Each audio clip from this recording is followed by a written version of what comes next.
സുഗമോദേവി സീരിയലിന്റെ ഇന്നത്തെ എപ്പിസോഡ് റിവ്യൂയിലേക്ക് എല്ലാവർക്കും സ്വാഗതം. അങ്ങനെ എസ്തപ്പാനാണെങ്കിൽ അരുന്ധതിയുടെ വീട്ടിലേക്ക് എത്തിയിട്ട് അവരെ ഭീഷണിപ്പെടുത്തിക്കൊണ്ടിരിക്കുകയാണ്. എസ്തപ്പാൻ, എന്തിനാ ഇപ്പൊ നിങ്ങൾ എന്റെ വീട് സെർച്ച് ചെയ്യുന്നത്? അതിന്റെ ആവശ്യം എന്താണെന്ന് ചോദിക്കുമ്പോൾ, ഇങ്ങോട്ട് എങ്ങനെയാണ് മാഡം പെരുമാറിയത് അതുപോലെ തന്നെ തിരിച്ചു പെരുമാറാനാണ് ഈ എസ്തപ്പാൻ ഇങ്ങോട്ട് വന്നിരിക്കുന്നത്. എന്താ താങ്കൾ ഈ പറയുന്നത്? എനിക്കൊന്നും മനസ്സിലാവുന്നില്ല. എന്റെ മോനെ തട്ടിക്കൊണ്ടുപോയിട്ട് എന്നെ ഭീഷണിപ്പെടുത്തുന്നുവോ എന്നൊക്കെ ചോദിച്ച അരുന്ധതിയാണെങ്കിൽ ദേഷ്യപ്പെടുമ്പോൾ, ദേ മിണ്ടിപ്പോവരുത്. ആ കെവിനും ഇസബെല്ലയും നിങ്ങൾക്കൊപ്പം ഉള്ള ആൾക്കാരാണെന്ന് എനിക്ക് നന്നായിട്ട് അറിയാം. ആ കെവിനെ എന്തുകൊണ്ടാ നിങ്ങൾ എന്റെ വീട്ടിലേക്ക് വിട്ടത്? ഋഷി അവിടെ ഉണ്ടോന്ന് അറിയാൻ വേണ്ടിയിട്ടല്ലേ? ദേ നോക്ക്, കളികൾ എസ്തപ്പാനോട് വേണ്ട. എസ്തപ്പാൻ നിങ്ങൾ കാണുന്ന ആളല്ല എന്നൊക്കെ പറയുമ്പോൾ അരുന്ധതിയാണെങ്കിൽ ഇത് കേട്ട് ആകെ ഷോക്കാന്നു. എസ്തപ്പ, എനിക്കറിയില്ല, സത്യമായിട്ടും എനിക്കറിയില്ല. ഞാൻ കെവിനെ വിട്ടയച്ചിട്ടില്ല. എന്നെ വിശ്വസിക്കും. എന്റെ മോനെ അതിന്റെ പേരിലൊന്നും ചെയ്യരുതെന്നൊക്കെ പറയുമ്പോൾ, ദേ എനിക്ക് നന്നായിട്ട് അറിയാം കെവിനെ നിങ്ങൾ തന്നെയാണ് വിട്ടയച്ചതെന്ന്. പക്ഷെ ആ പയ്യനെ ഞാനൊന്നും ചെയ്യാതെ വിട്ടത് എന്തുകൊണ്ടെന്നറിയോ? ദേവിയുടെ അനിയത്തിയുടെ, അതായത് ശാരികയുടെ ഭർത്താവാകാൻ പോകുന്ന പയ്യനായതുകൊണ്ട് മാത്രമാ ഞാൻ ഒന്നും മിണ്ടാതെ അവനെ അവിടെ നിന്നും വിട്ടയച്ചത്. പക്ഷെ എപ്പോഴും ആ ഒരു ഇളവുണ്ടാവില്ല. ഇനി നിങ്ങളുടെ ആൾക്കാർ ആരെങ്കിലും അങ്ങോട്ട് വന്നിട്ടുണ്ടെങ്കിൽ നിങ്ങളുടെ മകൻ പട്ടിണി കിടന്ന് ചത്തുപോകും. ഇപ്പൊ തന്നെ അവന് അധികം ഭക്ഷണം കൊടുക്കാറില്ല. അതുകൊണ്ടേ സൂക്ഷിച്ചോ. എസ്തപ്പാൻ പറഞ്ഞതുപോലെ ഉണ്ടാകും. എന്നെക്കുറിച്ച് അന്വേഷിച്ചാൽ നിങ്ങൾക്ക് അറിയാൻ പറ്റുമെന്നൊക്കെ പറഞ്ഞുകൊണ്ട് എസ്തപ്പാനാണെങ്കിൽ അവിടെ നിന്നും പോകുന്നു. ഈ സമയം അരുന്ധതിയാണെങ്കിൽ ദേഷ്യത്തോട് കൂടിയിട്ട് എന്തൊക്കെയോ ആലോചിക്കുന്നുണ്ട്. ശേഷം അവരാണെങ്കിൽ ഫോൺ എടുത്ത് കെവിനെ വിളിക്കുകയാണ് പെട്ടെന്ന് തന്നെ. കെവിനാണെങ്കിൽ ഫോൺ അറ്റൻഡ് ചെയ്യുന്നില്ല. അരുന്ധതിക്ക് ദേഷ്യം വരുന്നുണ്ട്. അങ്ങനെ മുരളിയും ദേവിയും ചേർന്ന് എസ്തപ്പാനെ കാണാനായിട്ട് വീട്ടിലേക്ക് പോയിക്കൊണ്ടിരിക്കുകയാണ്. അങ്ങനെ എസ്തപ്പാൻ എന്തായാലും അരുന്ധതിയെ കാണാനായിട്ട് പോയിട്ടുണ്ടാവും. അദ്ദേഹത്തിന്റെ ഭീഷണിയിൽ ഉറപ്പായിട്ടും അരുന്ധതി മേഡം കൊത്തിയിട്ടുണ്ടാവും. ഇപ്പോ കെവിനെയും ഇസബലിയെയും അരുന്ധതി മേഡം പൊരിക്കുന്നുണ്ടാകും എന്നൊക്കെ ദേവിക പറയുകയാണ്. അതുകൊണ്ട് തന്നെ നമ്മുടെ ലക്ഷ്യം അതെന്താണോ അത് നമുക്ക് സാധിച്ചെടുക്കണം. കെവിനും ഇസബല്ലയും അരുന്ധതി മേഡം തമ്മിലുള്ള പോരാട്ടത്തിനിടയിൽ നന്ദു എവിടെയാണെന്നുള്ള സത്യം നമ്മൾ കണ്ടെത്തണം മുരളിയേട്ടാ. അതാണ് വേണ്ടത്. ഇപ്പോ നന്ദുവിനെ മാറ്റിവെച്ചിരിക്കുന്നത് ഇസബല്ലയും കെവിനാണെന്നുള്ള രീതിക്ക് തന്നെ മുന്നോട്ട് പോയിക്കോട്ടെ. ആ സമയത്ത് ഋഷി നമ്മുടെ കയ്യിലുണ്ടെന്നുള്ള ആ ഒരു ധാരണ അവരിലുണ്ടാവുന്നത് നല്ലതാണ്.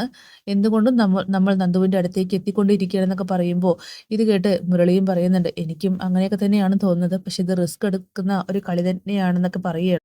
അങ്ങനെ ഇസബല്ലയാണെങ്കിൽ കാറ് നിൽക്കുന്ന സൗണ്ട് കേട്ട് പുറത്തേക്ക് വരികയാണ്. പെട്ടെന്ന് അരുന്ധതിയെ കാണുമ്പോൾ അവളാണെങ്കിൽ മൊബൈൽ നോക്കുന്നുണ്ട്. കാരണം അരുന്ധതി ഒരുപാട് തവണ ഇസബല്ലയുടെ മൊബൈലിലേക്ക് വിളിച്ചു കഴിഞ്ഞിരിക്കുന്നു. ആ ഇസബല്ലേ, നിന്റെ മൊബൈലിൽ എന്തെങ്കിലും കേടുണ്ടോ? ഇല്ല മാഡം, ഞാൻ മാഡം വിളിച്ചത് കണ്ടിരുന്നു. കെവിനെയും നിന്നെയും മാറി മാറി വിളിച്ചു, എന്നിട്ട് ആരും അറ്റൻഡ് ചെയ്തില്ല. സോറി മാഡം, അത് ഞങ്ങൾ അർജന്റായിട്ടുള്ളൊരു മീറ്റിംഗിലായിരുന്നു. എന്ത് മീറ്റിംഗ് ആയാലും എനിക്കതൊന്നും അറിയണ്ട. അല്ല, ആ മഹാൻ എവിടെ? കെവിൻ. കെവിൻ അത് പിന്നെ ഉരുണ്ട് കളിക്കൽ ഇസബല്ലേ, ഇവിടെ തന്നെ അവനുണ്ടെന്ന് എനിക്കറിയാം. അങ്ങനെ കെവിൻ ആണെങ്കിൽ താഴത്തേക്ക് ഇറങ്ങി വരിക. ആഹാ, എത്തിയല്ലോ, ദേ കൺഗ്രാറ്റുലേഷൻ എന്ന് പറഞ്ഞുകൊണ്ട് ആദ്യം തന്നെ കെവിന്റെ കൈ പിടിച്ച് വാങ്ങുകയാണ് അരുന്ധതി. അങ്ങനെ ഷെയ്ക്കൻഡ് കൊടുക്കാനായിട്ട് അരുന്ധതി കൈ നീട്ടുന്നുണ്ടെങ്കിൽ കെവിൻ ആണെങ്കിൽ ഒന്നും മനസ്സിലാവുന്നില്ല. കെവിനെ തന്നേ, ഹാപ്പി മാരീഡ് ലൈഫ് എന്ന് പറഞ്ഞുകൊണ്ട് കെവിന്റെ കയ്യിൽ ഷെയ്ക്ക് കൊടുക്കുന്നുണ്ട്. ഈ സമയം കെവിൻ, എന്താ മാഡം, എന്താ ഉദ്ദേശിക്കുന്നത്? എനിക്കൊന്നും മനസ്സിലാവുന്നില്ലല്ലോ. ഒന്നും മനസ്സിലാവുന്നില്ലേ? കെവിൻ വിവാഹിതനാവാൻ പോവല്ലേ? എന്നിട്ട് ഏത് സമയം നോക്കിയാലും ഈ ഇസബല്ലയ്ക്കൊപ്പം ഇരിക്കുകയാണോ? അതൊക്കെ മോശമാണ് കേട്ടോ. വിവാഹം മുടങ്ങി പോകുമെന്നൊക്കെ പറയുമ്പോൾ ഇത് കേട്ട് കെവിൻ ഇസബല്ലയും പറയുന്നുണ്ട്, മാഡം എന്തൊക്കെയാ പറയുന്നത്? ദേ ഞാനൊന്നും അറിയുന്നില്ലെന്നാണ് വിചാരിച്ചിരിക്കുന്നത്. ചന്ദ്രോത്ത് വീട്ടുകാരുമായിട്ട് ബന്ധം പുലർത്തിയിരിക്കുന്നു. അതായത് ശാരികയെ വിവാഹം കഴിക്കാൻ പോകുന്നു നീ അല്ലേ എന്നൊക്കെ അങ്ങനെ ദേഷ്യത്തോട് ചോദിക്കുമ്പോൾ, അത് പിന്നെ മേഡം അങ്ങനെയൊന്നുമല്ല, മിണ്ടിപ്പോവരുത്. ചന്ദ്രോത്ത് വീട്ടിലെ ശത്രുക്കളാണെന്ന് എന്നെ തെറ്റിദ്ധരിപ്പിച്ചുകൊണ്ട് എന്റെ മോനെയും എന്നെയും ചതിയിൽ പെടുത്തുകയായിരുന്നു. ഏറ്റവും കൂടുതൽ ശത്രുതയുള്ളതായിട്ട് നിങ്ങൾ നടിച്ചു. എന്നിട്ട് എല്ലാവരും ഒറ്റക്കെട്ടായിട്ട് ഞങ്ങളെ തെറ്റിദ്ധരിപ്പിക്കുകയായിരുന്നു എന്നൊക്കെ പറയുമ്പോൾ, അയ്യോ മേഡം അങ്ങനെയൊന്നല്ല. കെവിന്റെ കാര്യം മിണ്ടരുത് ഇസബല്ല, നീയാണ് എല്ലാത്തിനും പുറകിൽ. ഈ കെവിൻ നിന്നെ അടക്കം ചതിക്കുമെന്നൊക്കെ അങ്ങനെ പറയുമ്പോൾ ഇത് കേട്ട് കെവിൻ പറയുന്നുണ്ട്, മാഡം അങ്ങനെയല്ല, ശാരിക ഈ ഇടയാണ് ഞങ്ങൾ തമ്മിൽ പ്രണയത്തിലായത്, അല്ലാതെ ഞങ്ങളും ശാരികയും ഇതിൽ ഒരു ബന്ധമില്ലെന്നൊക്കെ പറയുമ്പോൾ, ദേ മര്യാദയ്ക്ക് നന്ദൻ എവിടെയാണെന്നുള്ള കാര്യം എന്നെ അറിയിച്ചേക്കണം. അല്ലെങ്കിൽ ഈ അരുന്ധതി ആരാണെന്നും നീയും ഇസബലയും നിന്നെ കെട്ടാൻ പോകുന്ന ആ ശാരിക അടക്കമുള്ളവളും അറിയുമെന്നൊക്കെ പറയുമ്പോൾ, മേഡം ഇങ്ങനെ അലറി കളിക്കാതെ ഞങ്ങൾ പറയുന്നതൊന്ന് കേൾക്കാൻ ശ്രമിക്ക്. നന്ദൻ എവിടെയാണെന്നും ഋഷി എവിടെയാണെന്നും ഞങ്ങൾക്ക് അറിയില്ല. ഋഷി എവിടെയാണെന്ന് നിങ്ങൾ അന്വേഷിക്കേണ്ട, അതിന്റെ കാര്യമില്ല. പക്ഷെ നന്ദൻ എവിടെയാണെന്ന് എനിക്ക് അറിഞ്ഞേ മതിയാകുള്ളൂ എന്ന് പറയുമ്പോൾ, അതെന്താ മേഡം ഋഷിയെക്കുറിച്ച് അന്വേഷിക്കേണ്ട എന്ന് പറഞ്ഞത്? ചോദ്യങ്ങൾ ഇങ്ങോട്ട് വേണ്ട, ഞാൻ പറഞ്ഞത് മാത്രം ചെയ്താൽ മതി. അല്ലെങ്കിൽ ഈ അരുന്ധതിയുടെ തനി സ്വഭാവം നിങ്ങളൊക്കെ അറിയാൻ പോകുന്നതേ ഉള്ളൂ. എന്നെ അനുഭവിപ്പിച്ചതിന് നിങ്ങളെ ഒരാളെയും ഞാൻ വെറുതെ വിടാൻ പോകുന്നില്ല. എൻ്റെ മോനെ ഇങ്ങോട്ട് വന്നോട്ടെ, ശേഷം നിങ്ങളെയൊക്കെ ഞാൻ വെണ്ണീറാക്കുന്നുണ്ടെന്ന് പറഞ്ഞുകൊണ്ട് അരുന്ധതിയാണെങ്കിൽ അവിടെ നിന്നും ഇറങ്ങി പോവുകയാണ്. ഈ സമയം ഇസബല്ലയാണെങ്കിൽ കെവിനെ ഒന്ന് നോക്കുന്നുണ്ട്.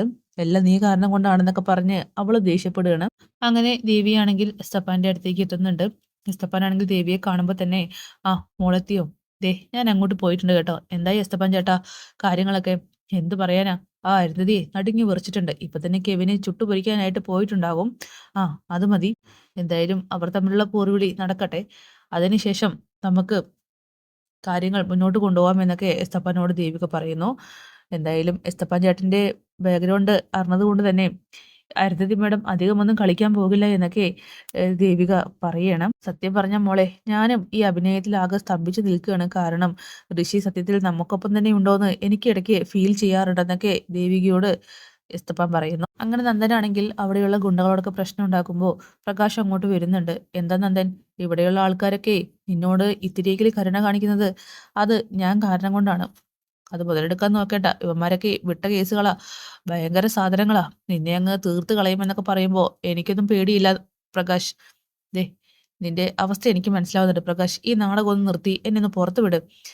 അങ്ങനെ പ്രകാശ് പറയാണ്, കുറച്ചും കൂടി അഡ്ജസ്റ്റ് ചെയ്തേ മതിയാകുള്ളൂ എന്ന് പറഞ്ഞുകൊണ്ട് പുറത്തേക്ക് പോകുമ്പോൾ വീണ്ടും തിരിച്ചു വരികയാണ്. എന്നിട്ട് പറയുന്നുണ്ട്, നീ ആ ഇസബലയെ ചതിച്ചില്ലായിരുന്നുവെങ്കിൽ നിനക്ക് ഈ അനുഭവിക്കേണ്ട വല്ല കാര്യം ഉണ്ടായിരുന്നോ? ഇസബലയെ ചതിച്ചെന്നോ? ഇസബൽ എന്നെയാണ് ട്രാപ്പിൽ പെടുത്താൻ നോക്കിയത്, ഞാനൊന്നും അവളെ ചതിച്ചിട്ടില്ല.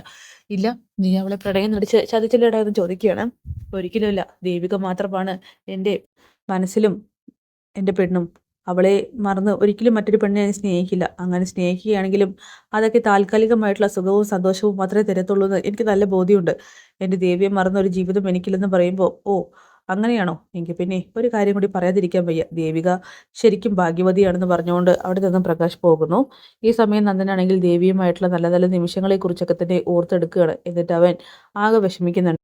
അങ്ങനെ മുരളിയാണെങ്കിൽ അരുന്ധതിയും എസ്തപ്പാനും ദേവികയും തമ്മിലുള്ള ആ ഒരു ഗെയിമിനെ കുറിച്ചൊക്കെ തന്നെ ഗൗരിയോടും ഭാർഗവിയോടൊക്കെ ആയിട്ട് പറയുമ്പോൾ ഗൗരി പറയുന്നുണ്ട്, ഇതൊക്കെ വിജയിക്കുമോ?